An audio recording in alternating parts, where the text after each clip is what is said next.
दिल्ली के द्वारका में हुए हिट एंड रन केस में मारे गए साहिल की मां का दर्द छलका है। उन्होंने बताया कि उनका बेटा 2 घंटे तक तड़पता रहा, लेकिन किसी ने भी उनकी मदद नहीं की।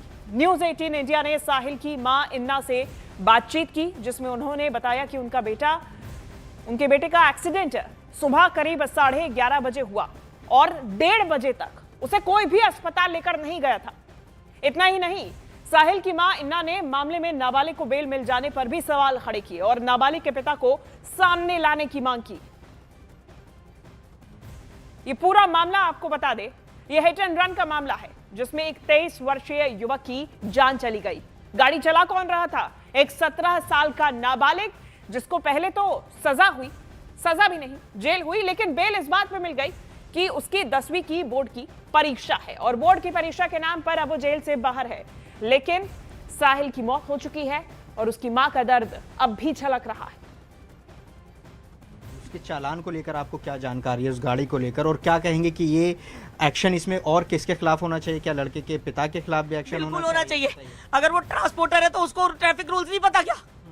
अगर वो ट्रांसपोर्टर है तो उसको क्या लगता है कि पैसे के दम पे अगर वो अपना धंधा चला रहा है तो वो सिस्टम को मोल्ड कर लेगा? वो हमेशा सिस्टम को मोल्ड कर लेगा। किसी की बच्चे की जान के लिए भी, बिजनेस के लिए वो जो मर्जी करता हो। उसको ये ओवर कॉन्फिडेंस में है वो कि आज तक वो जो करता आ रहा है वो आगे भी चलता रहेगा उसका। नाबालिगों को लेकर लगातार ये बहस चलती रही है देश में कि उसकी उम्र बताया जा रहा है 17 साल है, अब उसको जमानत भी मिल गई है, आपको इंसाफ नहीं मिला ऐसा आप कह रहे हैं। तो इसमें क्या आप मांग कर रहे हैं कि क्या नियमों में बदलाव होना चाहिए? क्या इस पर एक बहस होनी चाहिए कि इस तरह के जो मामले आते हैं, चाहे वो रील बनाने को लेकर इस तरह के एक्सीडेंट्स सामने आ रहे हैं, इसको लेकर क्या होना चाहिए? मैम, सिस्टम में चेंज डेफिनेटली होना चाहिए, इसमें कोई सवाल करने की जरूरत ही नहीं है। सबको पता है, जिनके बच्चे जा रहे हैं उनसे पूछो जाके। और भी तो मरे ना लैम्बोर्गिनी से, अभी और एक और लग्जरी गाड़ी से मारे ना, किससे मारे अभी 6-7 बच्चे। हाँ, तो क्यों ये सवाल पूछने की जरूरत ही नहीं है। सिस्टम को खुद पता है कि उनका सिस्टम कैसा है, लॉ एंड ऑर्डर यहाँ पे कैसा है, ये सबको पता है। लोगों को डर नहीं है। दुबई जैसी कंट्री में हाथ काट देते हैं, ऑन द स्पॉट सजा होती है। क्यों यहाँ क्यों नहीं है? ये डर क्यों नहीं दिया गया लोगों को? मैंने आपको इंडिकेट कर दिया, मैं बार बार इस चीज को रिपीट नहीं कर सकती हूँ। मैं इस बारे में ज्यादा नहीं बोलना चाहती। बजाय मेरे ऊपर ध्यान देने के उसको सजा दिलाई जाए, उसको सजा मिलनी चाहिए। सोसाइटी में उनको रहने नहीं देना चाहिए। ऐसे क्रिमिनल्स को हटाओ यहाँ से। द्वारका वालों के बच्चे खतरे में है, ऐसा राक्षस यहाँ रह रहा है, अभी भी हटाओ उसको। सोसाइटी में कैसे रह रहे हैं, कैसे लोग रहने दे रहे हैं उसको?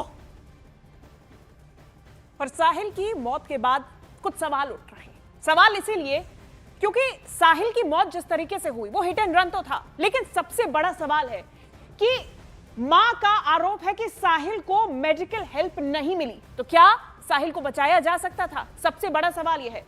यहां पे साहिल को बचाने का सवाल इसलिए भी है क्योंकि 11:30 पर एक्सीडेंट हुआ और 1:30 बजे तक साहिल की बॉडी वहीं पर सड़क पर पड़ी हुई थी। दूसरा सवाल यहां पर यह भी है कि सड़क पर 2 घंटे तक साहिल तड़पता रहा। दिन में हादसा हुआ, फिर भी मदद नहीं मिली। किसी ने साहिल को अस्पताल आखिर क्यों नहीं पहुंचाया? यह सबसे बड़ा सवाल। फौरन अस्पताल ले जाते तो शायद साहिल की जान बच सकती थी, साहिल को बचाया जा सकता था। यह एक बहुत बड़ा सवाल है। साहिल की शायद मौत नहीं होती यदि उसे तुरंत अस्पताल ले जाया जाता। बड़ा सवाल है ये। आगे देखिए, देश की राजधानी में इमरजेंसी हेल्प आखिर क्यों नहीं मिली? क्यों इस तरीके से सड़क पर तड़प के एक 23 साल के लड़के की जान चली गई? मां का आरोप है कि मेडिकल हेल्प तुरंत नहीं मिली। सड़क पर 2 घंटे तक साहिल तड़पता रहा। 11:38 पर एक्सीडेंट हुआ। 1:30 बजे दोपहर में साहिल की मां वहां पहुंची, तब तक वहीं पर साहिल का शव सड़क पर पड़ा हुआ था। यह बड़ा सवाल है। क्या पहले जब एम्बुलेंस वहीं पर खड़ी हुई थी तो साहिल को अस्पताल नहीं ले जाया जा सकता था?